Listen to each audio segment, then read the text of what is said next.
Good, vous m'entendez, c'est bon? Ouais. Yes. Cool.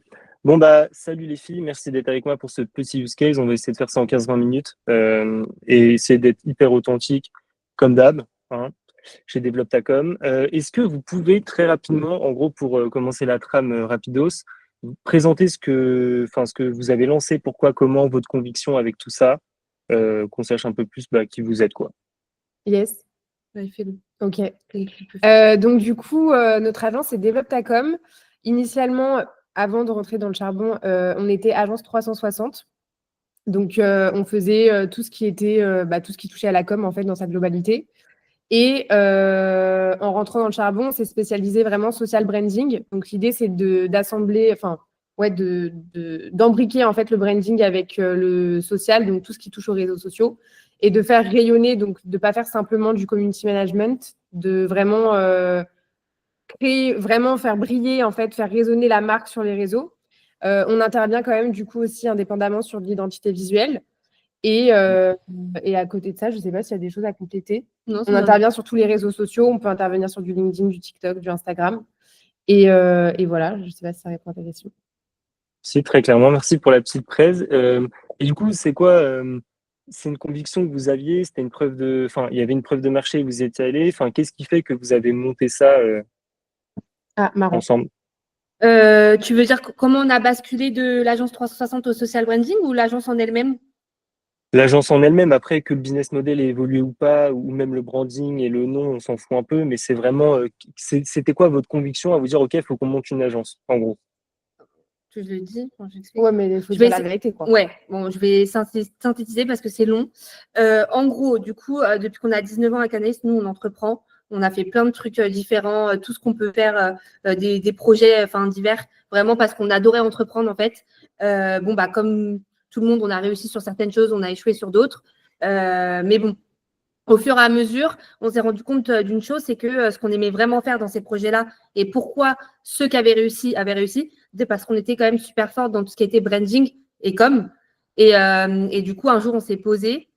Je vais pas raconter toute l'histoire. Donc, on s'est posé parce qu'on a eu une problématique avec une concurrente qui a été très virulente avec nous sur les réseaux. Enfin, voilà. Sur un ancien, Ok. Sur un ancien projet. Et en fait, on s'est posé et on s'est dit, bon, clairement, qu'est-ce qu'on a envie de faire? Est-ce qu'on pivote? Qu'est-ce qu'on fait? Et c'est là où on s'est dit, faut qu'on parte sur de la com, vraiment du service. C'est ce qu'on sait faire, c'est ce qu'on aime faire. Et en plus, ça nous permet vraiment d'être au cœur des projets, des personnes qu'on va accompagner. Et c'est ce qu'on aime faire aussi. Donc, c'est là où on s'est dit, on va monter, développe ta com. Et puis voilà. Ouais. Donc, en fait, c'était parce que c'est ce qu'on voit généralement. Tu as beaucoup de personnes qui se lancent par passion ou parce qu'ils ont un talent dans un secteur en particulier. Et nous, c'est parce que vraiment, en fait, on kiffait monter des projets. Mais à 19 ans, en tout cas, nous, à l'heure actuelle, on va avoir 30 ans. Mais du coup, quand tu as 19 ans, en tout cas, notre génération, c'était pas ficelé. On ne pensait pas business plan, on réfléchissait à rien. En fait, on lançait nos trucs. On a lancé une marque de thé, une marque de vêtements, etc. Mais C'est que du concept. ouais, fait. voilà. Mais on kiffait. Mais en fait, on savait que ça allait pas être viable. Donc, du coup, à un moment, comme elle disait Johanna, il y a eu une situation qui a fait qu'on s'est dit, OK, faut qu'on trouve quelque chose où on est aligné et qui durera dans le temps et dont on peut vivre. C'est Voilà. clair. Trop cool. Bonne anecdote en vrai. Parce que c'est pas toujours le cas, tu vois, comme vous le disiez, mais tu as souvent ceux qui veulent monter des trucs ou alors qui ont vraiment une conviction hyper forte à se dire, OK, là, il manque un truc et au final, ils se mettent à créer une agence juste pour répondre à un besoin sans forcément aimer ce qu'ils font. Et ça marche aussi en vrai, mais c'est pas aussi bien, Ouais, quoi. et avec le Covid, tu as eu beaucoup de personnes qui ont fait ça, qui se Oui. sont lancées en fait dans des secteurs comme les nôtres. Mais du coup, après, là où tu te différencies, c'est aussi comment tu vis les choses, comment tu vois les choses. Et nous, il y a beaucoup Mm. cet aspect humain en fait qu'on priorise et dans le contact client. Donc, il y a du plus, il y a du moins, parce que parfois, il n'y a pas assez de proximité. Mais ça aussi, ça a joué, c'est qu'on a besoin de contact en fait. On a besoin d'être impliqué en fait dans le projet des gens. Parce que nous, ce qu'on aime le plus, c'est entreprendre vraiment. Et donc, en fait, quand tu fais de la com, ce qui est bien, c'est que nous, on va toujours plus loin. On va pas juste te dire, OK, il faut que tu fasses 6 vidéos sur TikTok pour percer. On va vraiment chercher la stratégie marketing. Même des fois, on revoit le business model des gens parce qu'on adore ça. Et en fait, ça Ok. permet de faire, tu vois, avec ce qu'on a créé là. Donc, c'est trop cool. Trop bien. Grosse présentation, c'est plutôt cool. Et du coup, par rapport à ça, donc là, on rentre un peu dans le vif du sujet pour vous, mais c'est quoi la problématique ou le défi, entre guillemets, que vous avez rencontré avant avant de rejoindre le charbon, en gros, c'est quoi le truc où vous vous êtes dit, OK, putain, là, faudrait qu'on se fasse accompagner parce que c'est galère. C'était quoi un peu ce défi ou ce problème, quoi? Bah ouais, bah, En gros, on s'est associé du coup avec Sarah, qui n'est pas là, mais on s'est associé avec Sarah il y a 1 an. Et en fait, cette association a fait que, au début, nous deux, on était toutes les deux, donc c'était gérable parce qu'on se connaît très bien et que ça a toujours été très fluide, même s'il n'y avait pas non plus de process particulier. Sarah est freelance, donc elle s'est associée à nous. On a englobé toutes nos clientèles, tous nos fonctionnements, sans avoir un cadre précis et sans être dans le cliché. On est 3 nanas, on parle beaucoup et donc prise de décision très compliquée. Ça fait stagner du coup. Ça fait stagner et donc en fait, même si on se dit s'il y en a 2 sur 1 qui sont OK, go, on prend la décision. Au final, on ne le fait pas vraiment, ça fait que retarder les choses. On n'avait pas de process, les choses évoluaient, on avait de plus en plus de clients parce que du coup, on était dans le même secteur, donc il y avait vraiment beaucoup de. En fait, les gens nous connaissaient autant nous que Sarah et ça a été très compliqué à gérer. Donc, on avait besoin en fait de trouver une solution qui allait nous permettre de mettre du cadre et de passer à l'action en fait aussi. OK, ouais, donc c'est vraiment externaliser la prise de décision, quoi. Ouais, c'est ça. Très cool. En plus, c'est pas, enfin, c'est pas propre à toutes les agences. C'est un truc qui est vachement propre à vous, ça. Donc c'est cool aussi, hein, mais Ouais, j'ai l'impression au final. Ouais, c'est vrai que au final, on n'avait pas forcément de problème. L'entreprise fonctionnait bien, quoi.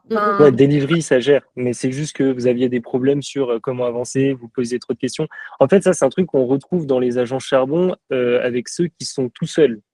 Mais généralement, dès qu'il y a plus qu'une personne et qui sont 2, 3 associés, c'est un truc qu'on a moins. Mais c'est peut-être aussi avec vos caractères intrinsèques mais c'est intéressant. Et surtout que le contexte, il est différent. Johanna et moi, on est meilleures amies. Donc, en fait, Oui. c'était fluide, on n'avait pas du tout ce problème-là. Mais quand tu intègres un duo, et nous, on se met aussi à la place de Sarah, quand tu intègres un duo et que tu as envie de prendre des décisions et que nous, on est persuadés que notre décision, parce qu'on arrive toujours à se mettre d'accord, est la bonne, il faut aussi laisser de la place à l'autre personne et qu'on trouve un juste milieu. Donc, en fait, ça fait retarder parce que tu n'as pas envie de brider. Et donc là, tu rentres dans l'émotionnel et c'est compliqué parce qu'il faut réussir à faire la part des choses. Et on est des femmes. Mais j'aime pas trop, je le dis aussi, mais j'aime pas trop dire ça. Mais c'est positif. Mais oui, c'est positif. On va plus prendre en compte. Ça fait un peu cliché, quoi. Ouais. Mais c'est vrai. C'est vrai. Ouais, mais les clichés ne viennent pas toujours de nulle part non plus, tu vois. C'est vrai, Steve. Merci. Voilà. Merci. Et du coup, autre question, comment est-ce que vous avez découvert le charbon et qu'est-ce qui fait que vous avez dit oui? En gros, c'est quoi le truc où vous avez dit oui, en fait, faut faire ça? C'est moi qui l'ai trouvé sur. C'est Anaïs qui l'a trouvé. Et quand elle nous en a parlé, Sarah avait vu les vidéos avec Mathis, je dis pas de bêtises, sur YouTube. Ouais. Donc elle avait Souvent le cas, un premier lien. Donc, et elle avait bien aimé les vidéos. Après, on a checké un peu tout. Le site internet était quand même cool et quali. Et puis on était tellement aussi dans une situation de détresse, dans le sens où vraiment on savait pas quoi faire. Et puis on avait tellement de travail qu'il fallait prendre une décision qu'on s'est dit, écoute, on va demander un call, ça coûte rien. Ouais. Et puis, mine de rien, on arrive parfois à ce qu'une prenne une décision. Donc là, Anaïs avait l'air quand même assez sûre d'elle sur le fait qu'il fallait faire le call parce que ça avait l'air bien pour nous. Donc, on l'a écouté. On a fait le call. Et c'est vrai qu'apraprès, du coup, on a eu Jean-Eudes, si je dis pas de bêtises, en call. Et c'était vraiment hyper intéressant. Et en fait, la façon dont il nous a vendu la chose, comment on pouvait nous accompagner, ça répondait exactement à nos problématiques. Et puis, il fallait qu'on passe à l'action, en fait. Et des fois, il faut savoir prendre des personnes extérieures parce que sinon… Et puis la promesse. En vrai, ce qui a fait qu'on s'est lancé aussi, c'est la promesse. Parce que du coup, quand tu vois une promesse comme ça, tu te dis, OK, en vrai de vrai, la personne, elle n'a pas d'autre choix que de t'amener à cette promesse-là. Donc, on s'est dit, en vrai, on va voir, quoi. Ouais. Trop bien, parce que du coup, ça anticipe un peu ma prochaine question. Parce qu'en gros, nous, on dissocie évidemment 2 choses dans le charbon. Un aspect un peu plus quali, qui est beaucoup plus basé sur le ressenti, l'affect, etc. Et après, il y a aussi forcément le quanti, clairement, et qui rejoint la promesse. Est-ce que vous avez des éléments à donner, même si c'est un peu approximatif, du CA que vous aviez avant, que vous avez atteint, ou même en parler des marges, tout ce qui peut concerner le quanti aujourd'hui de votre côté, quoi. Ouais, alors nous, avant qu'on rejoigne le charbon, on était aux alentours, on va dire, de toujours entre les 15 et les 20 000 par mois. Ouais. Donc, la promesse, c'était de passer, de faire minimum le double, mais surtout de réussir à avoir 60% de marge. Parce que par contre, au niveau des marges, on n'était vraiment pas bonne pour le Non, coup. pas du tout, ouais. Donc là, à l'heure actuelle, effectivement, depuis qu'on a intégré le charbon, on a réussi à doubler du coup le chiffre d'affaires. Voilà. Et bientôt le triplé. Et bientôt le triplé, ouais. Et par contre, les marges, je t'avoue que je pense pas qu'on soit encore assez bonne là-dedans, mais aussi on a une problématique, nous, et je pense que pas mal d'agences doivent la rencontrer, c'est qu'on a du mal, tu sais, à calculer le temps qu'on passe sur les clients. On le fait pas. On le fait pas. Ouais, bah ça, c'est un gros problème. Ouais. Voilà. Donc, c'est compliqué après pour avoir des réelles marges. Par contre, c'est vrai qu'elles sont vraiment meilleures qu'avant. On a mis en place des choses qui font qu'elles sont meilleures qu'avant, ouais, c'est sûr. Et voilà. Et après, le CA, oui, c'est vrai que là, on n'est pas encore mais en tout cas, on a doublé. Ouais. Mais de toute façon, tu assures rarement les deux leviers en même temps. Parce qu'en fait, tu as toujours un qui prédomine, c'est-à-dire que c'est soit tu as plus de clients, tes marges sont toujours impactées, parce que mine de rien, vous avez quand même vous avez beaucoup de besoins de, comment dire, en fait, vous venez délocaliser avec de l'humain, et donc forcément, c'est des mains en plus, donc c'est des gens à payer. Donc c'est normal que les marges soient toujours un peu compliquées à tirer et à optimiser de la meilleure des manières. Mais ce qui compte, c'est surtout qu'il y en ait au moins un qui prédomine et que les deux s'arrangent quand même. Mais trop bien, hyper intéressant. Et du coup, sur la partie plus quali, en gros, parce que vous l'avez dit vous-même, en gros, la promesse, elle est assez connue du charbon, c'est doubler le CA en maintenant 60% de marge minimum. Vous retenez quoi du charbon au-delà de cette promesse? Parce que la promesse, c'est un petit peu ce qui attire, mais au-delà de ça, maintenant que vous êtes insider et que vous faites partie des agences un peu baquées maintenant, quand même, c'est quoi vos mots là-dessus? Sur l'aspect un peu plus quali, sur le reste de la promesse, quoi. Moi, ce que j'ai aimé, c'est les masterminds. Ouais, grave. Et c'est le fait de pouvoir rencontrer des gens. Parce que je pense que quand bien même, en fait, tu intègres de base parce que tu vois l'image de Clément. Et en fait, c'est Clément, je pense, qui hype beaucoup les gens. En même temps, c'est logique parce qu'il communique beaucoup sur son image. Mais je pense que c'est indispensable aussi le fait d'échanger avec d'autres chefs d'entreprise. Parce que parfois, tu as une vision, en fait, qui te semble pertinente. Et en échangeant avec d'autres personnes, tu vas apprendre d'autres choses, tu vas avoir d'autres choses. Nous, après, on a aussi rencontré les filles de l'agence Nori avec qui ça a grave matché. Ouais. On a des synergies. Donc, au-delà de l'aspect professionnel où on a trouvé des synergies, on a même créé des choses ensemble. En fait, même humainement, ça s'est trop bien passé parce que quand tu es entrepreneur, tu n'as pas forcément un entourage qui va avec. Enfin, tu n'as pas forcément des gens autour de toi qui entreprennent ou qui vont comprendre. Et donc là, c'est aussi l'idée d'avoir d'autres personnes. Je pense que c'est encore mieux pour les personnes qui sont toutes seules parce que vraiment, je pense que tu peux avoir des gros moments de solitude. Mais même nous, qui étions 2 de base, maintenant 3, moi, en tout cas, c'est ce que je retiens le plus. C'est les rencontres aussi qu'on a pu faire. Et même vous, évidemment. Ouais, moi, je vais dire les rencontres, mais en fait, nous, la problématique, c'est que c'est vrai qu'on pourquoi on a pris le charbon, je pense réellement, c'est parce qu'on avait besoin d'un coup de pied au cul. C'est-à-dire vraiment de se dire, on sait ce qu'on doit faire au final, on sait où on doit aller, mais en fait, on est tellement dans l'opérationnel, on est tellement dans les discussions pendant 4 heures, à chaque fois qu'il y a une décision à prendre, qu'on n'allait jamais réussir à passer à l'action. Et en fait, prendre le charbon, ça permet d'avoir des personnes extérieures qui te disent, non mais là, clairement, il faut faire ça, et maintenant, pour la semaine prochaine, tu le fais. Donc, nous, je pense que ça a été plutôt un levier pour valider en fait les choses qu'on devait faire. Passage à l'action. Parce qu'en étant honnête, on n'a pas été hyper assidus non plus dans regarder tout ce qui était les modules. Les modules, etc. Moi, j'avais fait. Non, mais après, on ne l'a pas suivi. Ah, oui, je veux dire, au début, c'est normal. Tu arrives dans une formation, tu es déter, tu regardes tout, nanana. Mais c'est vrai qu'après, on s'est laissé un peu prendre par tout le travail qu'on avait dans l'agence. Donc, on n'a pas forcément été hyper assidus là-dessus. Et il y a plein de choses qu'on nous a dit de mettre en place, qu'on a mis du temps à mettre en place. Parce qu'on s'est submergé, et ce qui est aussi normal, par la vie réelle, c'est-à-dire tes clients qui t'appellent tous les jours. Donc, ça, c'est pour ça que moi, je retiens plus le fait que ça permet d'avoir des gens quand même qui te mettent un bon boost pour s'ouvrir en fait les yeux, de te dire, limite, tu sais ce que tu dois faire, parce que maintenant, fais-le, en fait. Et donc, après, plus les gens que tu as autour, que tu vois aussi évoluer sur le school, etc., qui te poussent encore plus, parce que tu dis, mais attends, l'agence, là, elle a réussi à faire son truc, pourquoi nous, on ne le fait pas? En fait, c'est juste que on n'a pas pris le temps, encore une fois. Donc, moi, c'est ça que je vais plus retenir. Ouais, puis Clément le fait bien, ce truc-là d'urgence et justement de pragmatisme. Parce que voilà, c'est quelqu'un qui va très vite trancher sur ce qu'il faut faire, pourquoi, faut pas se poser de questions, etc. Donc c'est typiquement le genre de profil qui vous convient bien aussi à vous. Et ok, c'est hyper intéressant. Et d'ailleurs, je souriais quand vous parliez tout à l'heure, parce que hier, j'ai eu Nori qui m'ont parlé de vous. Et aujourd'hui, c'est vous qui parlez d'eux. Et en fait, je pense qu'il y a eu un vrai gros coup de cœur. Et c'est beau parce qu'en fait, vos deux use cases vont être collés dans la chaîne YouTube. Et ça va faire qu'il y aura un peu ce follow-up naturel parce que vous n'étiez pas du tout au courant.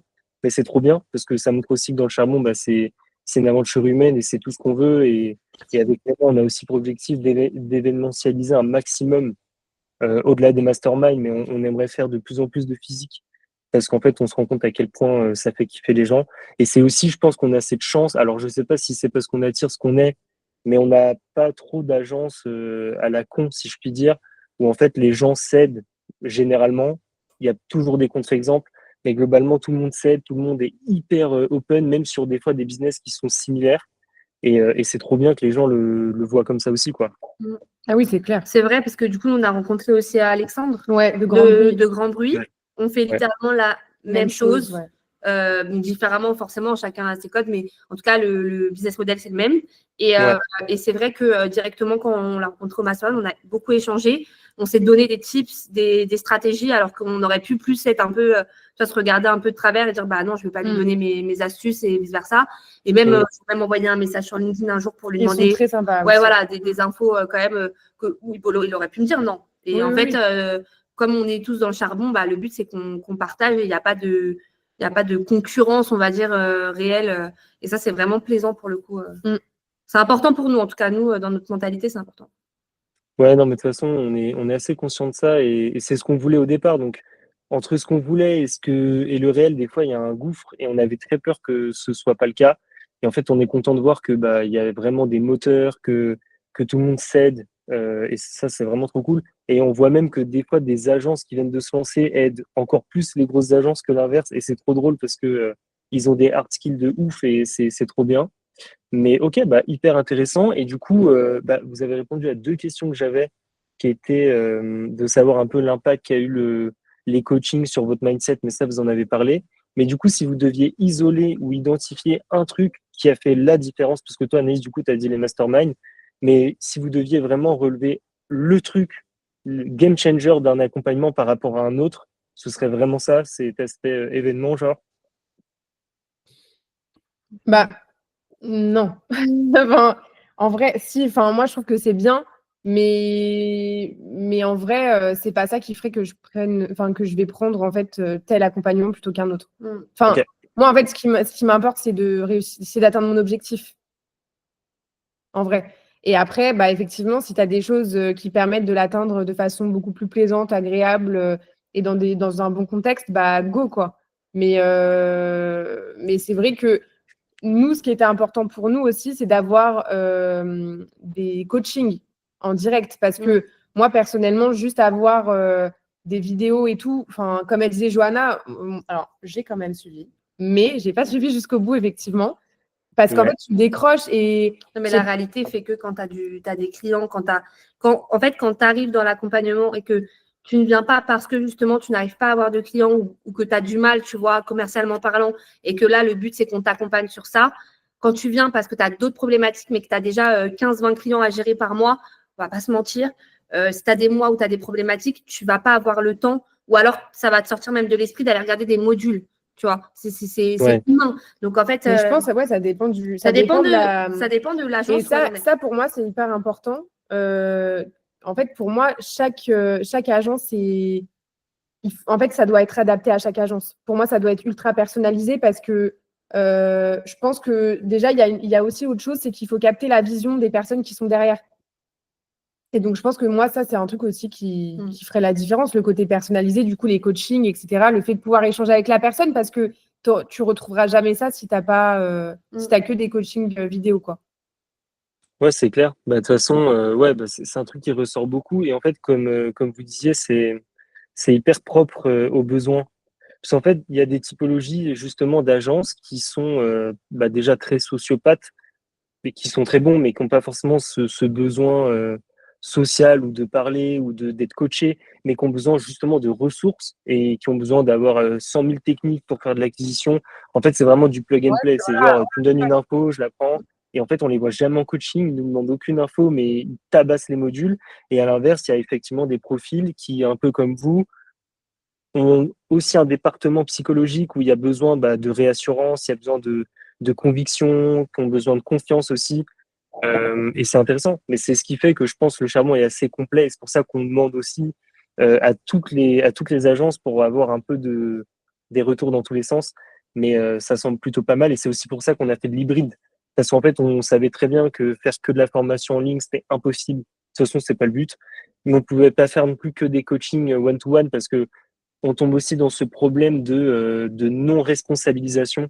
Donc, en fait, les agences ont tendance à attendre le coaching et à pas être proactives, et c'est ce qu'il y a de pire. Parce qu'en fait, si tu rends dépendante une agence, c'est la pire façon de la rendre autonome.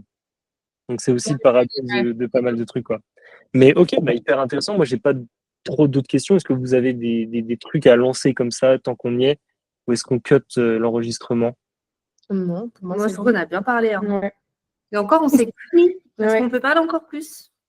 Ouais, non, mais je vous connais, mais déjà, vous êtes que 2, donc c'est bien. Je vais quitter juste Il a insisté grave. Même une, c'est bon. T'as coupé?